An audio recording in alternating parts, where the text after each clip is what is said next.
प्यारे सज्जनों, मातृभूमि को प्रणाम किया महाराज हरिश्चंद्र ने। जा रहे हैं काशी की तरफ। काशी नगरिया थोड़ी बहुत दूर नहीं, जेठ की दोपहरी, पांव में छाले पड़ गए। बेटा रोहित जो घर से बाहर नहीं निकला, आज उसका चेहरा धूप से कुमला गया है। बंधुओं ध्यान रखना, प्यास से व्याकुल हो गया। चलते चलते मैया के पैरों में सूजन आ गई, हरिश्चंद्र के सूजन आ गई। अब नहीं चला गया बेटा, रोहतास गिर पड़ा, बेहोश हो गया। मैया तारा का कलेजा हिल गया और हरिश्चंद्र से बोली, भगवान अगर मेरे बेटा को कुछ हो गया तो मैं मर जाऊंगी, मेरा एक ही गोदी का खिलौना, रक्षा करो इसकी। विश्वामित्र कमंडल में जल लाए। हरिश्चंद्र से कही, ओए हरिश्चंद्र, अगर तुम तीनों में से एक भी मर गया ना तो मेरा कर्ज कैसे अदा होगा, पिला दे अपने बेटा को पानी।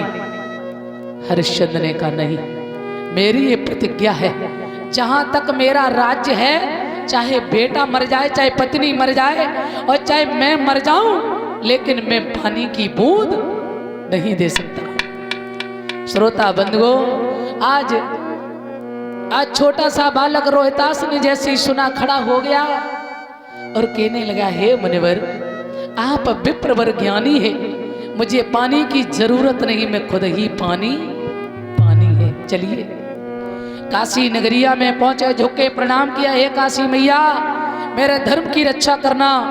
तो मेरे बंधुओं विश्वामित्र आवाज लगा रहे, अरे काशी के लोगों, मैं 3 प्राणियों को बेचना है, कोई खरीदार हो तो आ जाए। बड़ी भीड़ लगी है। अरे अभी तक पशु बिकते थे, अब इंसान बिकने लगे। उस भीड़ को चीरती हुई एक वेश्या आई। उस वेश्या ने आकर तारा का मोल कर दिया है। क्या कीमत? बोले 20 बार सोना, इसे हम ले जाएंगे, ये हमारे साथ पैसा पैदा कराएगी।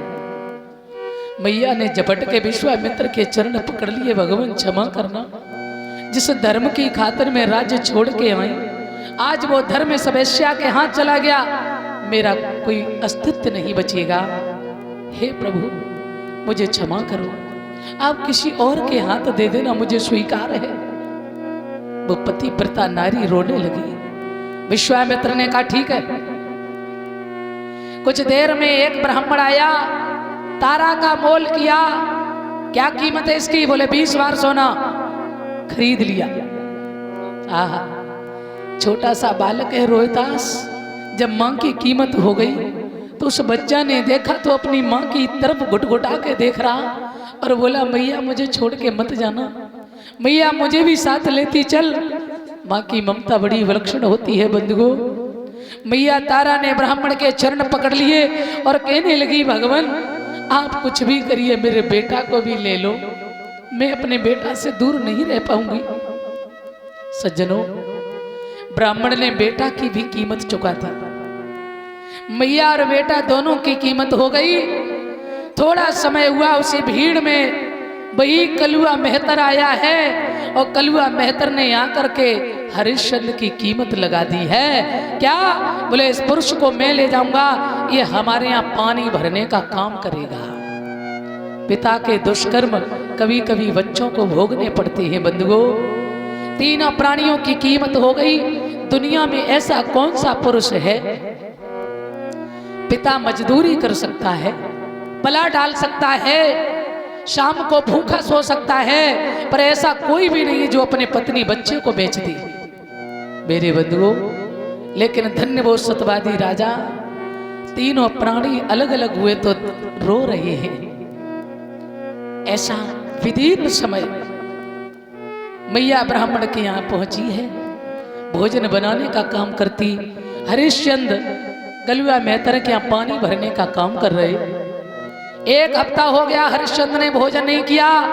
कलुआ ने दुकान लगा दी है, बोले जो भी खाना मैं उसका सब कुछ अदा करता रहूंगा, इसकी तुम्हें चिंता नहीं है, पर तुम्हें जो लेना चाहो सो लेते रहना। 1 हफ्ता हो गया, हरिश्चंद्र ने एक बिस्किट तक नहीं लिया।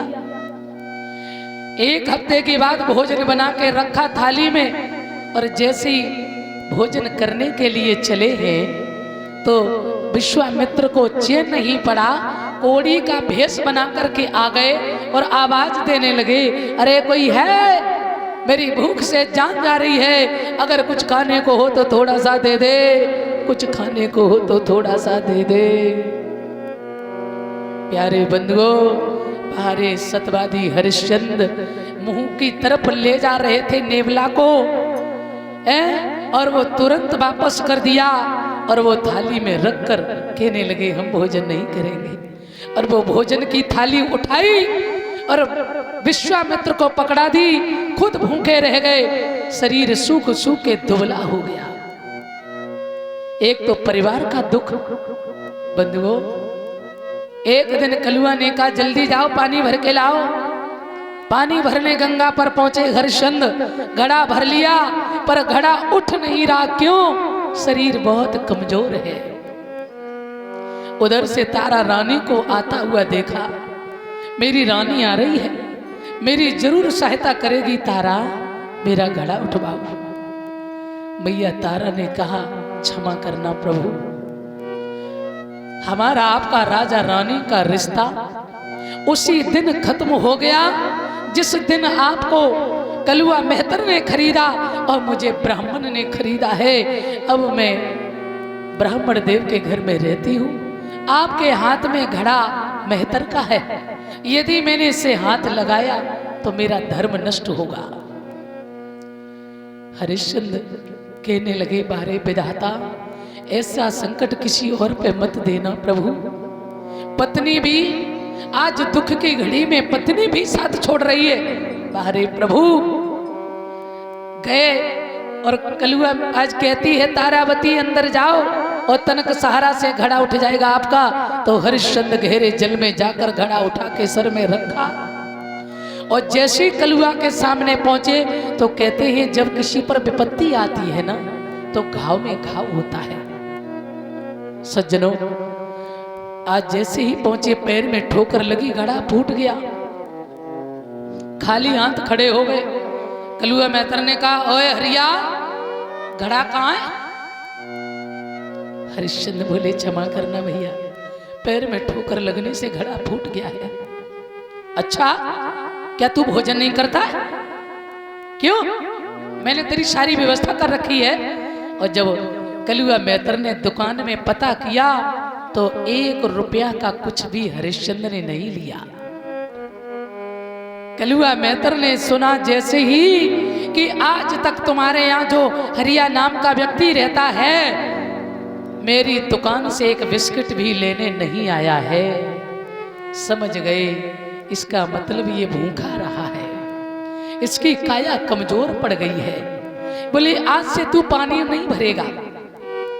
कलुआ मेहतर कहता है आज से तू पानी नहीं भरेगा, आज से तू मरघट पर पहरा दे, बस जो मुर्दा है उसे कर कफन लेना और उसे दफनाना, बस इतना तेरा काम है। हरिश्चंद्र बोले भैया जब मरघट से भी घटिया काम दे दो